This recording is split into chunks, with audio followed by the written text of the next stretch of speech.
আপনি যখন কারোর থেকে টাকা ধার নিচ্ছেন কিংবা কাউকে টাকা ধার দিচ্ছেন, সেই সকল ক্ষেত্রে একটা জিনিস ভালো করে মনে রাখবেন যে আপনি কত টাকা দিচ্ছেন এবং কাকে দিচ্ছেন সেটা একটা লিখিত ডকুমেন্ট আকারে নিজের কাছে রেখে দিন। তা না হলে পরবর্তীকালে সমস্যা কিন্তু আপনার হলেও হতে পারে। হ্যাঁ, সেটা যদি অল্প টাকা হয়, অল্প সংখ্যার টাকা হয়, তাহলে সেটা আলাদা ব্যাপার। কিন্তু সেটা যদি বেশি টাকা হয়, তাহলে কিন্তু অবশ্যই একটা লিখিত আকারে প্রমাণপত্র রেখে দিন। সেটা 10 টাকা স্ট্যাম্প পেপার কিনতে পারেন কিংবা সাদা কাগজে লিখে রাখতে পারেন, এবং সাদা কাগজে লেখার পর দুজন সাক্ষী রেখে হয়তো সিগনেচার করে নিলেন, কিন্তু কিছু একটা রাখুন, কিছু একটা প্রমাণপত্র হিসেবে রাখুন। কেন বলছি এই কথাটা?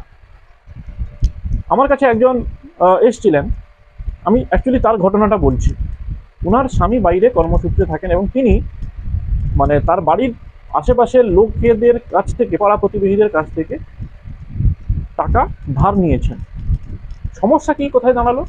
সমস্যা হলো এই টাকা ধার নেওয়ার পরে বেশ কিছু বছর কেটে গেছে। এখন তারা এসে হয়তো দেখুন, যে 50,000 টাকা ধার দিয়েছিলেন সে বলছে না আমি তো 50,000 টাকা ধার দিইনি, আমি 1 লাখ টাকা ধার দিয়েছি।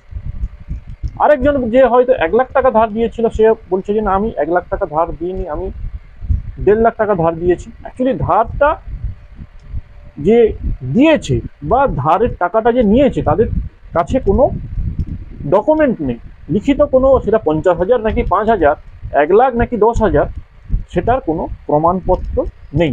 স্বাভাবিকভাবে এরকম যদি বেশিরভাগ লোক চাপ সৃষ্টি করে, তাহলে আপনি কোথায় যাবেন এবং কি করবেন সেটা একবার ভাবুন।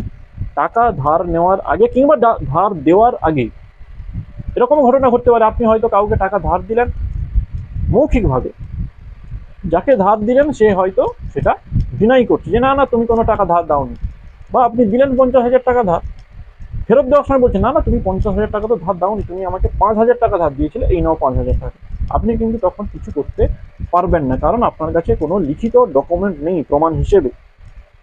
সুতরাং আপনি যখন টাকা ধার দেবেন বা টাকা ধার নেবেন, বারবার বলছি, আপনি লিখিত আকারে কিছু প্রমাণ নিজের কাছে রেখে দিন। তারপরে যদি কিছু সমস্যা হয় সেখানে আইন আদালত আছে, কিন্তু প্রাথমিক যে কাজটি করবেন, কিছু একটা ডকুমেন্ট লিখিত আকারে কিন্তু প্রমাণস্বরূপ নিজের কাছে রেখে দেবেন। সেটা আপনার যে কোনো সময়ে কাজে লাগতে পারে।